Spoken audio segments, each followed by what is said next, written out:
finding freedom in chaos when navigating the unknown. I would like to welcome our first expert for this conversation, Rachel Richards. Rachel Richards is a board-certified licensed massage therapist that has been in private practice since 2008. Rachel speaks at wellness summits about the importance of mental health resiliency through self-massage. She provides self-massage classes to businesses focused on professional self-care and also offers personalized remote wellness coaching. Her YouTube channel is a go-to resource for those looking to ease pain, alleviate anxiety, and enhance overall well-being. In addition to her massage career, Rachel has authored 2 acclaimed books, Hungry for Life and Glass Half Broken. I am so happy for the opportunity to meet with Rachel, and I'm excited for our conversation about how self-massage can be an intricate part of our self-healing. I'm ready to delve right into her chosen topic for today, finding equanimity and resilience with self-massage. Good morning, Rachel. Welcome. Good morning. Thank you for having me. I'm also looking forward to it. So if you're willing, what called you to massage and especially to self-massage? Sure. Well, I started out in theater. I was an actor, singer, stage mostly. And I was also struggling with an eating disorder. That's my first book that you mentioned, Hungry for Life, is a memoir of anorexia. So in getting sicker and sicker, I got more and more isolated. I didn't want to be touched. I just wanted to stay in my own little bubble. And when I finally recovered, which is a long story, I did theater for a while, and then I decided that wasn't the lifestyle I wanted anymore, but I had no idea what else to do because I put all my eggs in the theater basket. So I just brainstormed anything that I was remotely interested in, and health sciences came up like again and again and again. So I eventually narrowed it down, and without really thinking consciously about this choice so much, just that I thought this was a good thing for me to pursue, I went to school for massage therapy, and only after did I realize how opposite it was to my eating disorder, how much it was reaching out to people, promoting healing, not just me, but for others, getting outside of myself, and that nurturing touch component that is so crucial that babies need to survive, and we really need throughout our whole lives. Mm-hmm. The self-massage part came when I wanted to give my clients videos to be able to take care of themselves and increase the benefits in between our massage sessions, because I found when I showed them how to do something and then I saw them the next week, I said, well, how did you do with that? And they said, I have no idea. I don't remember it at all. So I couldn't do it. So I give them a video so they can follow along. So I gave different self-massage techniques, and what I didn't realize was how the channel would blow up, and how many people would. It's now 102,000 subscribers, I think, so all over the world. And I realized how much I loved this outreach, this potential to reach such a wider audience than just in my private practice with the patients that I see on a daily basis. So that really drove me to do more, and it's been a lovely experience. Sounds like a wonderful experience. And so how has it really changed your life, the education that you've provided for people, like you say, all over the world? Yeah, so it's changed my life because of that connection, the comments I get from people around the world letting me know that, wow, this really alleviated my headache or my frozen shoulder or my anxiety. Because, when you do videos, I put them out there, I have no idea. But when I get the feedback that, wow, this is really working for somebody, this really changed their day, week, year, life sometimes, I realize how important it is, and that it encourages me to want to promote more ways that people can help themselves at home without equipment, without money, and just to be able to tap into their own bodies, their own minds. We sort of get cut off. We've got we're bodies only to transport our brains around. And when we get cut off from the heart, from the gut, our minds get over analytical, start criticizing, start negative thought cycles, and that goes nowhere great. So, so getting back in touch with our bodies and being able to access freedom, as you're calling freedom from chaos, through the breath and the body, which is the most direct, the easiest way to access it. If you're trying to get cerebral, when you're already stuck in your mind, it's like enhancing the flames. If you're worried because, oh my God, I'm not going to get there on time, and I say, well, don't worry about it.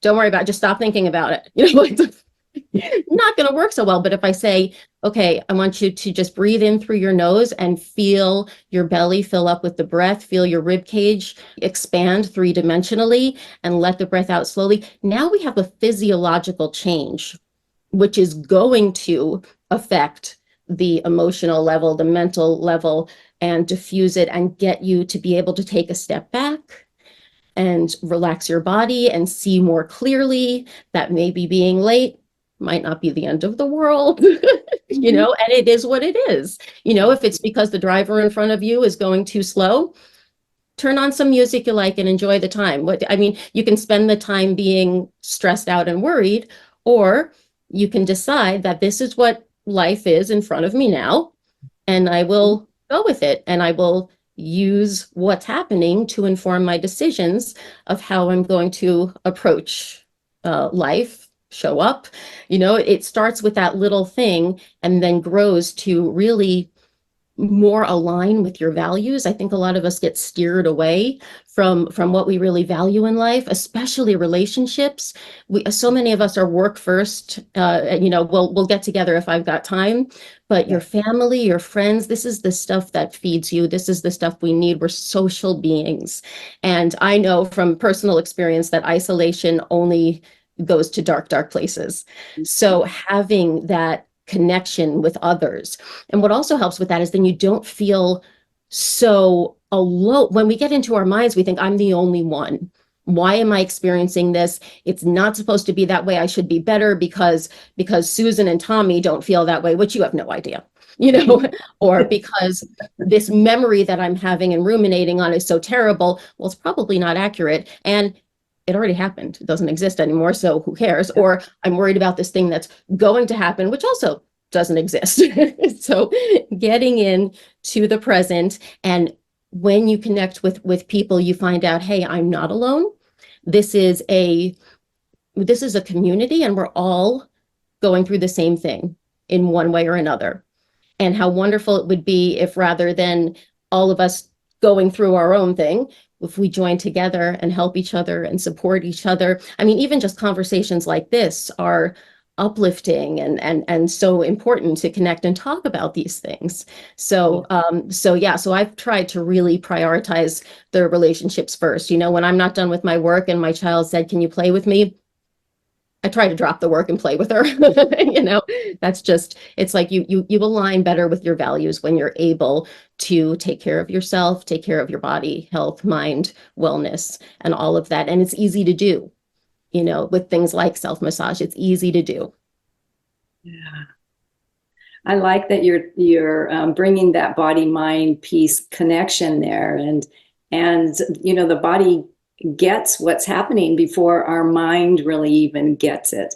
By the time our mind gets it and understands what's happening in any situation, our body's already been in there experiencing it, going through whatever.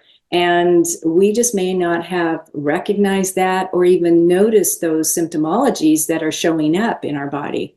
Mm-hmm. And so, yeah, those are times whenever it's almost like our mind and body splits a little bit. And then the mind starts running a little bit and goes off on a tangent, like you were explaining. And so I like the thought that you brought us back into the body. You know, if I'm running late and I can't get there on time and I'm worried about getting there on time, just coming back into the body, the breath. That was a great example. Thank you.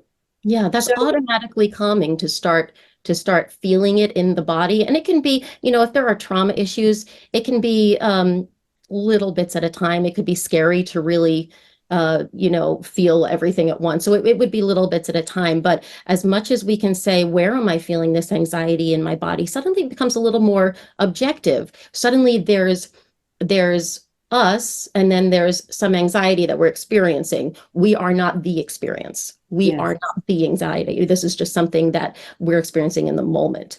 And Yes. the other thing about bodies is when we get so disconnected, we miss the regular day-to-day cues.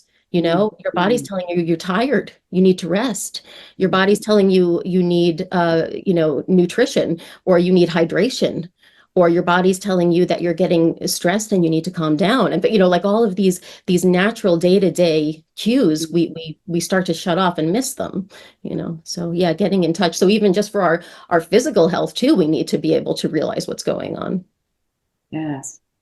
That really takes us right into what effect does chronic anxiety have on our bodies?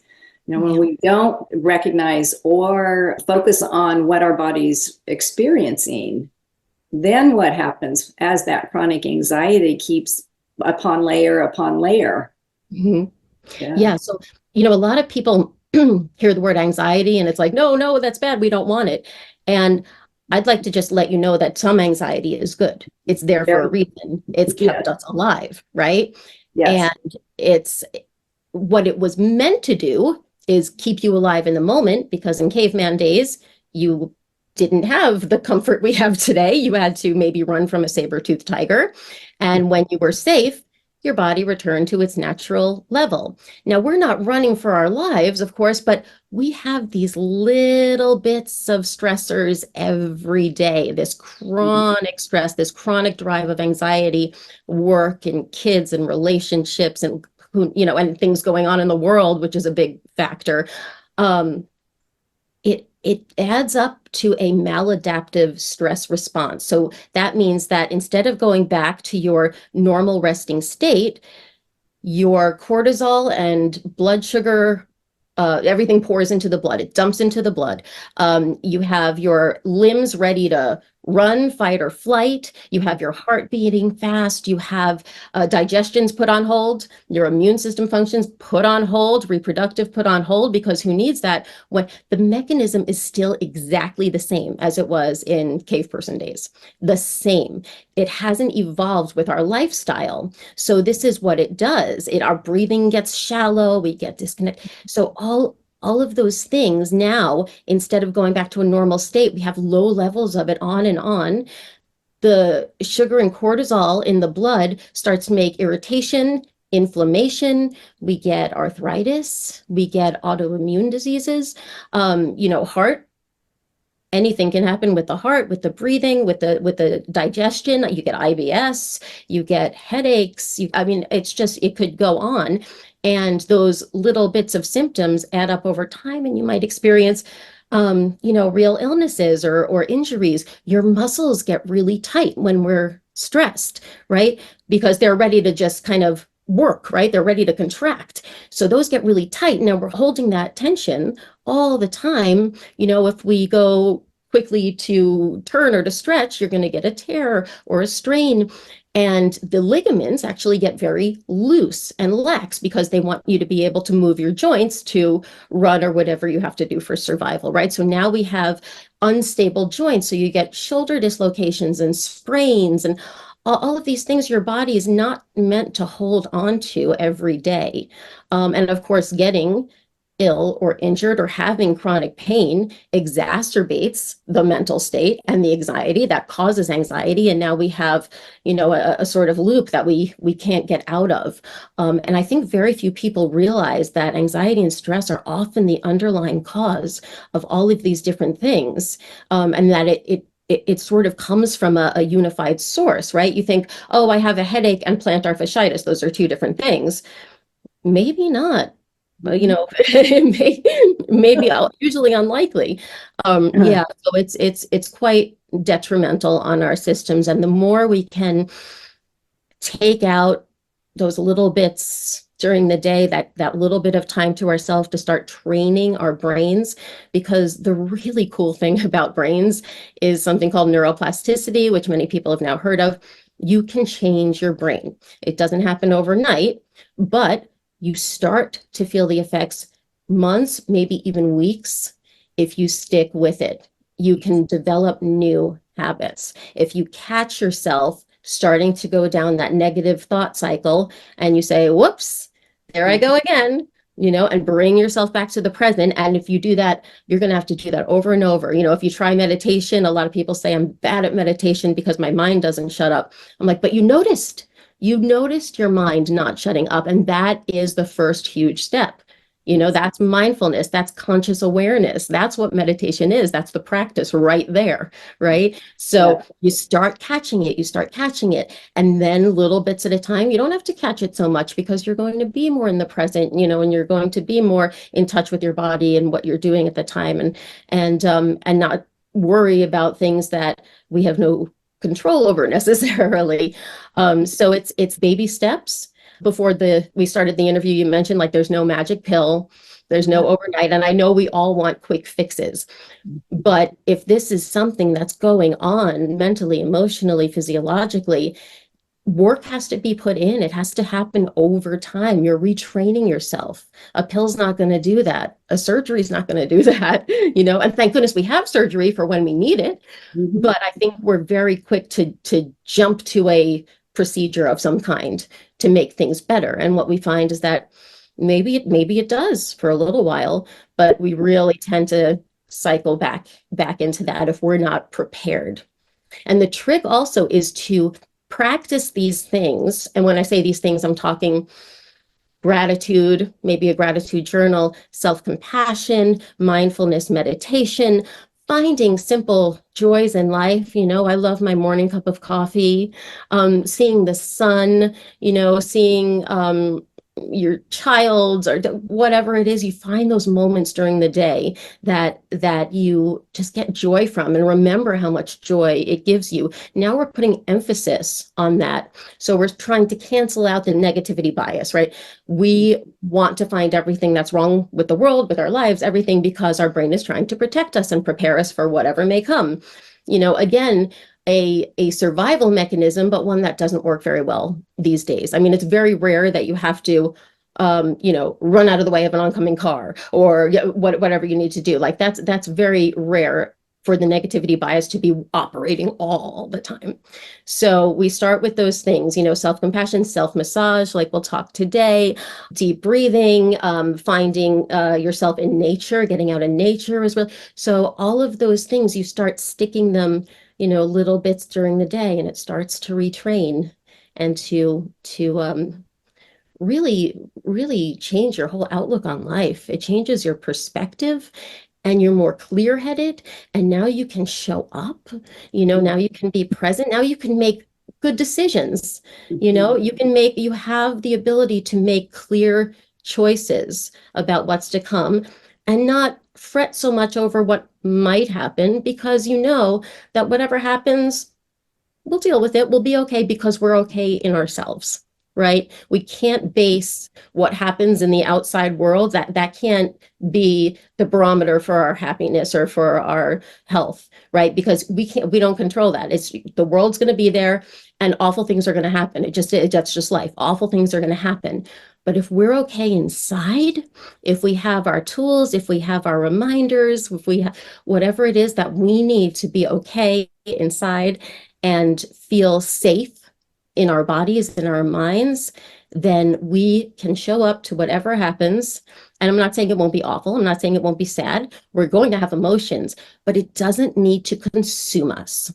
It doesn't need to take us out of life and into ourselves, right? We want the opposite, really. We want to be able to help if we can, right? And help out of a place of loving compassion and kindness rather than a place of fear or anger or grief or something like that. So if we can regulate, if we can be okay with those feelings, I'm not saying don't have those feelings, have them, but recognize that they are feelings and they are temporary and they are appropriate, but you don't need to make decisions based on them. We can take a step back and like anxiety and look at it like this is something that I'm experiencing right now, right? But I am not this. We're not the same, right? So, for freedom from chaos, I think that's exactly it. I think that's exactly how you can approach chaos, because the chaos isn't going away, but you can free yourself. Very Yeah. long-winded answer. I'm sorry. I don't even Oh, remember what the original question was. no, that was wonderful. Your explanation of bringing ourselves back to ourself, being in our bodies and recognizing what we're going through, that mindfulness, being in the moment, recognizing when we have a dish in our hands, what that dish feels like. Just bringing ourselves back to a understanding and noticing and recognizing what we're experiencing in the smallest, so to speak, types of experiences, then that allows us to keep building and building. And I like that you brought that back into the chaotic times. And so recognizing where we are at any point in time helps us maneuver through and make choices and different decisions to get through that chaotic time in the best way possible. Yeah. So that takes us right into why is self-care so important, especially during these chaotic times? Hmm. Yeah. Yeah. Well, it is especially important during the chaotic times, but like I said before, it's best if you prepare during times of calm.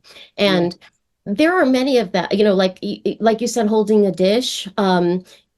You can, if you're focused on, say washing the dishes, you can't ruminate about the past. You can't stress out about the future. You realize all I'm doing, I'm in my kitchen, I'm safe, and I'm washing dishes right now. My mind's going all crazy, but the reality is I'm safe and I'm here.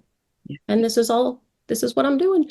So it's very hard to let your mind go those places if you keep bringing yourself back, right? And if you're not, if you can't think of anything to bring yourself back to, it's always the breath.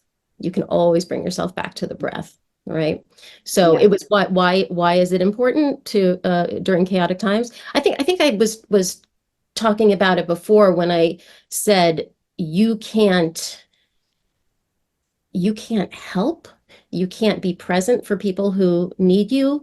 You can't show up at your best. You can't make clear-headed decisions on Yeah. what to do about problems if you're not okay inside. If you're stressed out, because when we get stressed out too, another part of that physiological fight or flight is our amygdala gets turned on. That's our survival, like live or die kind of. And when we're in that state, how is our prefrontal cortex, our thinking brain, our rational brain, how is that even supposed to think? It's blurred, it's veiled by this fight or flight, situation that our bodies are in. So Mhm. we're no help to ourselves that way, and we're no help to anyone else that way. So that's why it's important, mostly during chaotic times, you need to pull on those resources and build resilience. And Mhm. that's the thing with chaotic times. I always before thought, okay, this is horrible. It shouldn't happen. It's terrible, and I don't want to think about it again. And I don't, even after it. But now we know about post-traumatic growth, and that you can actually grow and learn and become all around more experienced and experience life more just after something like that. Not to say it's not horrible, but that the fact that you've gotten through it, and that you're able to come back to yourself, come back to that resting state, right? The resting stage, Mhm. that alone is enormous strength and resilience, and something that you can say, that's something good that came out of it. Just like, I mean, a good example is the pandemic, is COVID. Obviously it was horrible. Nobody wants to be sick. Nobody wants to die, certainly. But I've spoken to so many people who said, I got so much closer with my family. I never realized, I didn't know this about my mom, my brother. I suddenly realized how much I work all the time and avoid life. I think I'm doing it almost in an avoidant manner, or how much I was always doing this every day. We really got a good close-up look at ourselves. And because of that consciousness, we were able to make changes that supported not only our own physical, mental, emotional well-being, but that of those around us. So that's just a sign of the things that can come out of, there's always good and bad, and we try to balance them. Our minds want to go to the bad and make it all the bad, but that's where we try to look for the joy, look for the positive, not because we're being Pollyanna and saying everything's good. The bad exists, we're not denying that, but we're trying to balance that negativity bias by putting more focus and emphasis on the positive, and that keeps it more well-rounded and balanced, and our keeps us healthy, really, and keeps us able to build that resilience and be mindful. Yeah. I like that balance that you're talking about. Jung calls it a tension of the opposites. And so, yes, with something that's real positive, there also comes something that may not be so positive.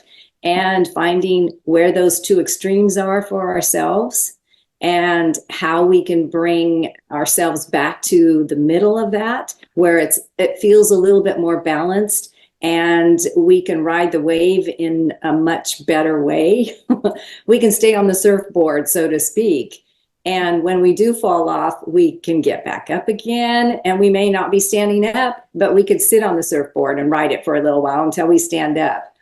So, yeah, that's always a good conversation for me, is that tension of the opposites that happens and shows up for us.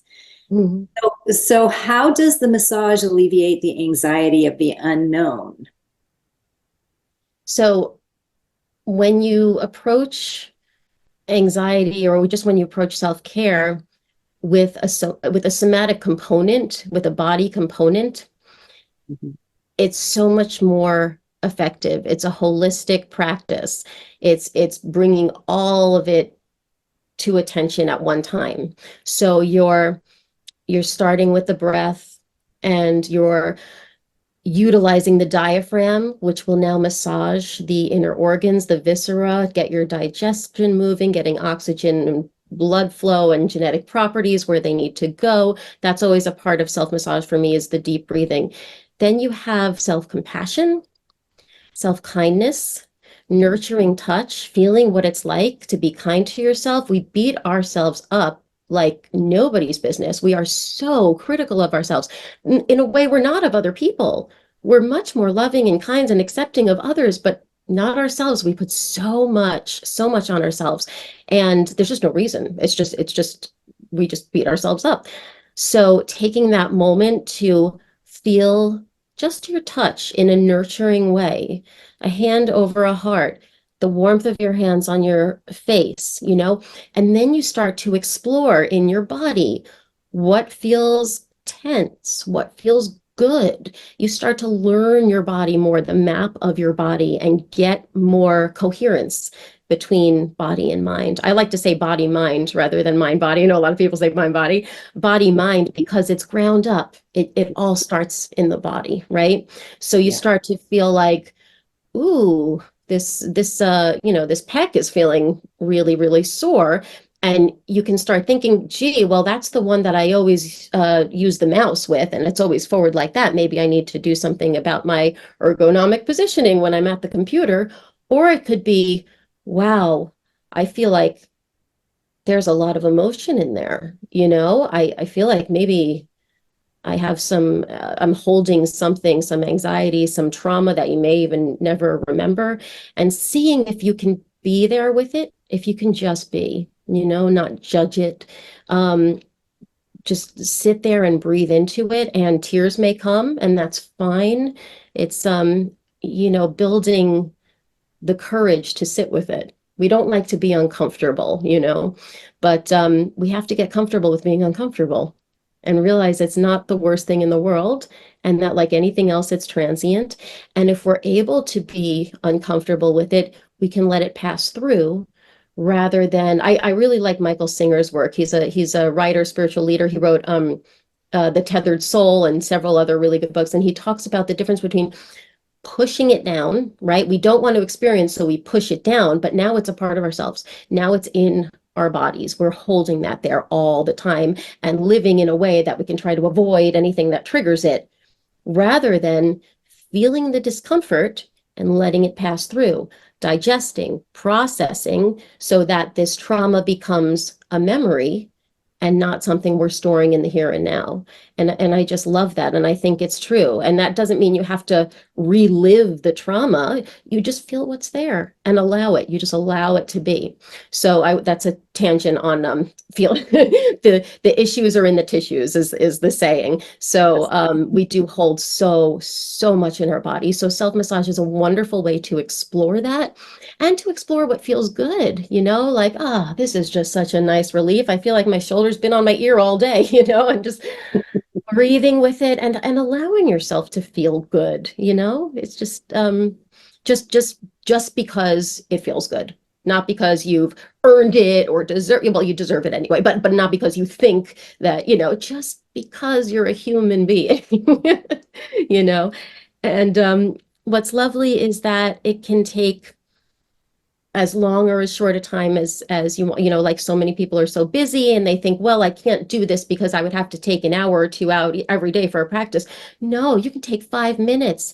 You can do it sitting on the toilet. Like, you can find the time to be kind to yourself. So even if you have 2 minutes there, 1 minute there, I mean, sure, doing like a half hour in the morning to start your day, that's lovely. But if you've got kids and school and work, and you can't do it, do what you can. It doesn't mean don't do it at all, right? But just start it. And having the little moments during the day are like constant reminders, so you don't start to get all caught up and then bring all that to bed with you unresolved, and then wake up and now you have the surplus of stress and start your next day. This is like, it's like emptying the sink before it overflows, like, so it doesn't get overwhelming. It's like keeping it at a calmer, a more regulated state, so that you can live. I mean, so that you can like really live and enjoy life. Because when we're in that state all the time, when we're stressed out, we even the things we have interest in, even the things we get such delight in, we stop doing it. I mean, depression can happen from that, and we lose the gems. We lose those magical moments that could be as simple as a cup of coffee or a sunset or breathing in the spring breeze for the first time, or crunching snow under your boots, or just like these little things that just can delight you and bring you joy. We can really tune into that. And I think so much is lost when we're in that fight or flight, that survival amygdala phase. Yeah. So that's why I love self-massage for it. And because I'm a massage therapist, I just love working with tissue and rehydrating fascia and relaxing muscles and the nervous system.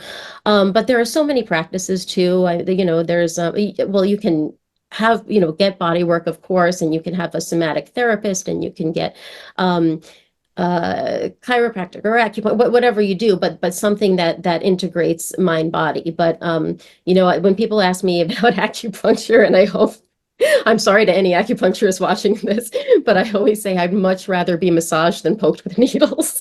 But that's just me. I mean, I know people swear by it. So that's because that's my preference, and it's not aggressive, like a forced adjustment or anything, it's moving with your body and allowing it to be what it is and to progress and unfold as you feel it. And there's so much of a mindful component about it, that also, it just gets you in the moment so that all the talk stops. Not completely, because it'll it'll slip in there. But when you're, instead of just like sitting telling it to go away, you can refocus on the touch, on the breath, on what feels nice, on what feels off. You can't do the other stuff while you're doing that. It can't coexist. So I really love self-massage for that, and massage. So this sounds like a really great time to step into you teaching us some self-massage techniques. Sure. So I would say first, sit comfortably, but with a tall, tall spine, so that we're aligned when we do our work, because if the joints aren't aligned, the muscles won't be in a resting position. You'll be fighting gravity. So sitting up tall with 2 feet on the floor and just putting one hand on your chest, one hand on your abdomen, and taking a deep breath in through the nose and out through the mouth through pursed lips. So you'll feel the belly fill and then the chest. And then on the exhale, it's the opposite, the chest and then the belly. So see if you can sense that, inhaling in through the nose and out through pursed lips like a straw, like you're blowing through a straw.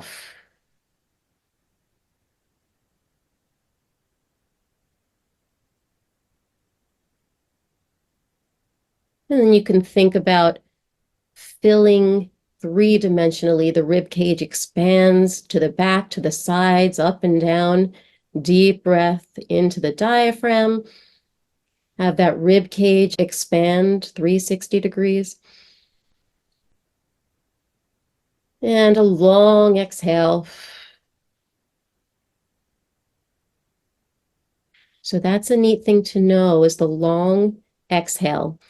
When we're stressed, we tend to inhale more than exhale, and then you feel like you can't take a deep breath, and it causes more stress, and it's very shallow. The reason you can't take a deep breath is because there's a reserve of air already in the lungs because you didn't empty it all the way. So the best thing to do the moment you feel like that or that fluster is to exhale all the air out of the lungs. And also through pursed lips is very, very healing, and that'll give you a long exhale. And then even on the bottom, you can just pause for a moment before taking the next breath in. And then the next breath in is so natural and so filling and so satisfying. So that's just a little trick. So we're going to be present right now. We're putting away the past and the future, right? We're going to be kind to ourselves, and we're going to explore, and we're going to see what we find without judgment. So warming up your hands, just go ahead and rub them together, generating some heat. And resting them on either sides of your face, just feeling that warmth, feeling yourself comfort yourself. Feeling the energy between your two hands, maybe. Maybe it feels fizzy, or you feel some tingling or vibrations. Take a nice breath here. So we're going to keep that diaphragmatic breathing throughout. And when you're ready, you're going to take what I call V fingers. So like that. And if that's too confusing, you could just do that. And so you're going to put your ear right in the middle of that V and rub up and down, kind of along the jaw there, all the way up and down on either sides of the ear. And this feels so lovely. And you can use as much or as little pressure as feels good, but just slowly up, slowly down, deeply breathing.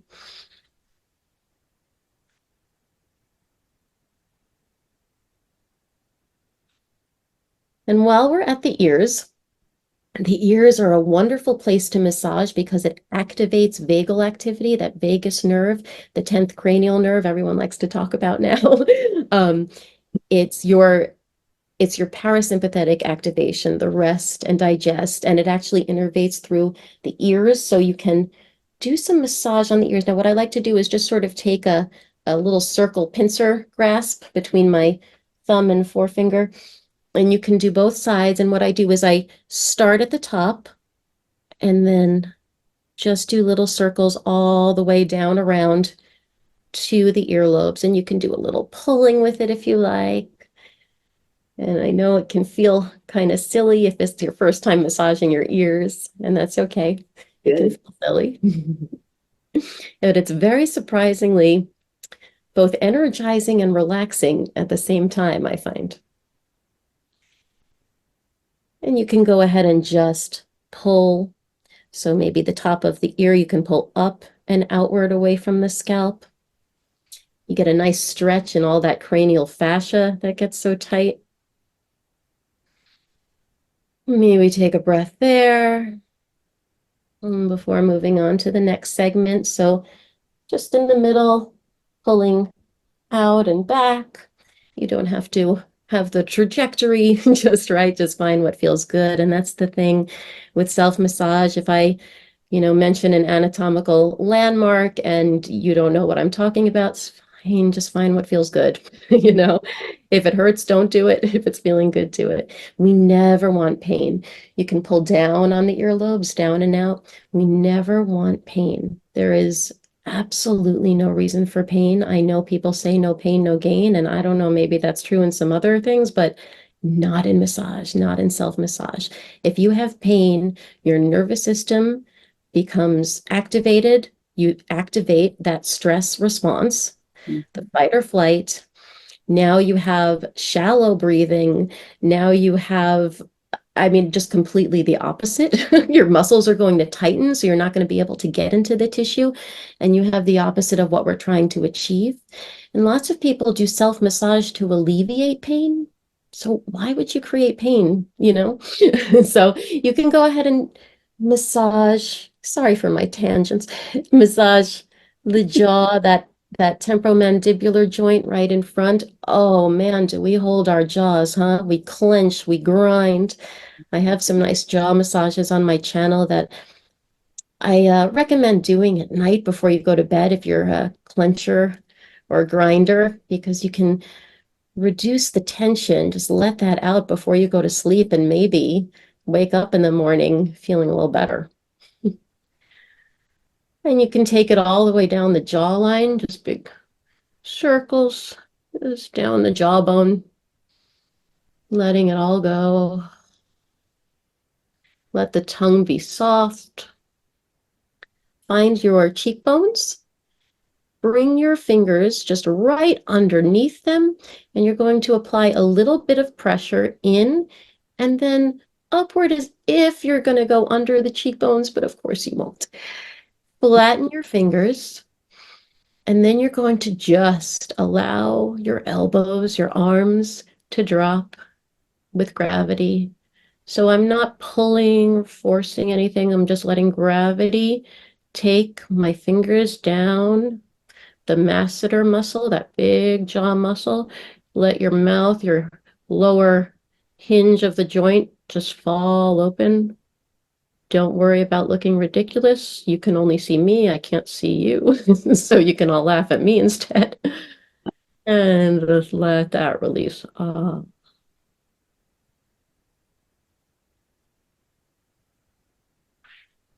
Nice. That's a good one to do a couple of times, but in the interest of time, let's just do some scalp massage. So I'm not going to move my fingers like that because my fingers will get tired out. I'm actually going to kind of take a claw grasp and move the cranial fascia, see, without moving. So the movement is actually coming from the shoulders, the arms, the torso, so that you don't hurt your fingers. So you can even see, when I massage the cranial fascia, you can see my face moving, it bringing it all. So you want to do that. It's not like shampooing.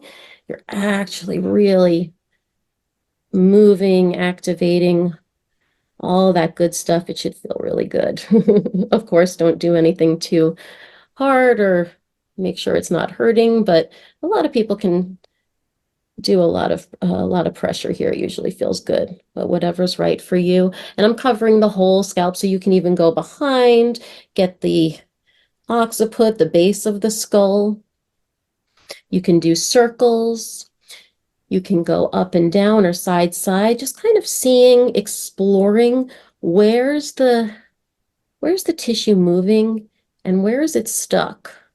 Sometimes like maybe it's moving well forward and back, but gee, when I move it to the side, it's kind of stuck. Just keep it moving to the side, just hold it there and breathe. Kind of sense yourself breathing right into that point. And on the exhale, see if it can release a little bit. Even if it's just in your mind, even if it's just in your, visualization, just relaxing it a little bit and just seeing if you can soften.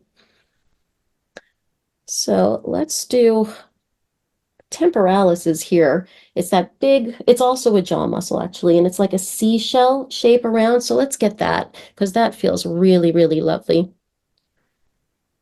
And that releases the jaw as well. So make sure you're still kind of keeping your teeth separate, hanging it on a hinge. I love this one. And we can find that third eye point right between the eyebrows and just apply a nice bit of pressure. And this just feels so good. To me, it releases the whole forehead, oh, I just felt a release in my chest. That's the neat thing with self-massage. You're going to discover, you're going to put your hand one place and feel it somewhere else. And that's because our body is a continuous web of connective tissue. Any change in one area is going to affect a change in another area, even long distance. You can have tight plantar fascia and it could be giving you a headache. It's just amazing. So when you release an area, you may feel, another area of the body just let go. So take a nice breath in here. Make sure you're still sitting up tall. That spine is long, lots of space between the vertebrae and the discs. And we'll go to that upper trapezius. I think you probably know where it is. You know that part that gets really, really tight right up at the top of the shoulder. Now you can grab it with a whole hand, or if you've got tiny shoulders like me, you can grasp it with like just 2 fingers and a thumb. And to get a good hold of the tissue, you can raise the shoulder up, get a grip on the tissue, and then gently let the shoulder down, but still keep that grip. And start just doing kind of circles, just moving it around. Again, exploring, see how it moves, see where it doesn't move. Keep that working shoulder relaxed. It says the self-massage caveat is keeping the working arm relaxed while you're trying to massage another part. Otherwise, you just keep going back and forth and you'd never get anywhere. So you just use your exhales to relax it more. And now if you want a little extra, and you can go all the way along sort of the neck to the outer shoulder. If you find a good spot, a juicy spot, maybe a little bit of a tender spot, or a spot that just feels good, you can use some active release, which means we're going to move our necks to stretch and slacken the tissue as it releases. So you'll bring your opposite ear slowly, slowly, slowly towards your opposite shoulder. If this is too intense, gently bring your head back up. You don't have to do this. If you like it, go for it. Just bring your ear towards your shoulder, any amount, however much it goes and feels good. And when you come out of it, go real slow. You can surprise a muscle and get a spasm if you come out of any stretch or thing like that quickly. So you want to go slow. And you can keep doing that. You can keep doing it on the same spot, or you can find a new spot and do a little bit of active release. And when that feels good, we'll just go to the other side because we don't want to be uneven and just start exploring. Incidentally, when I was in massage school 16 years ago, I think, we would be working on each other. The students would work on each other, and maybe it would be leg day. So we would all work on one leg, and then time was up and class was over, and we'd all go limping out of the classroom. That was student-centered, not patient-centered. Again, if you find an area, keeping that other shoulder relaxed, I have to remind myself that too, and the one you're working on nice and relaxed, sitting up tall, taking a nice deep breath in. And if you like, exhaling as the opposite ear goes towards the shoulder. Just enjoying that. Or just staying with the neck upright if that's what feels better to you. Slowly, slowly come out. And you can find another spot, or you can stay with the one you've got if that feels good. Deep breath. And on the exhale, go ahead and start to stretch, relaxing both shoulders. And slowly coming up if you had your head flexed to the side. We're just going to give ourselves a big hug. So those big deltoid muscles that are the Mhm. shoulder muscles here, go ahead and grab them both, squeeze them, massage them, and just give yourself a hug because you deserve it. And because we're going to practice being kind and loving ourselves and having self-compassion, you could just hold and squeeze. Take a nice deep breath in. On the exhale, let the arms go. Oof, knocked into my cabinet there. Let the arms go. Let the shoulders roll. Sitting up straight, shoulders relax down, 2 feet on the floor, long spine. And I want you to just breathe and notice how you're feeling now, how it feels different to how you were feeling before we started the massage. Just pick up cues, just notice, just feel whatever you feel. There's no right or wrong here, but it's important to notice the before and after to start to learn where it's best to massage, where it's best to release, and just the difference. And just to remember how much this could help so that it will incentivize you to keep doing it. And know that this is available to you whenever. All you need is your body, all you need is your breath. It's free, it's available. You could do it anytime. And I thank you for doing this self-massage with me. Well, that was wonderful, Rachel. I think my favorite one was the shoulder and stretching the neck. There were so many things that just shifted for me as that was happening. And so, and you're right, it went to the head, it went down the body, and it was wonderful. Yes. Good.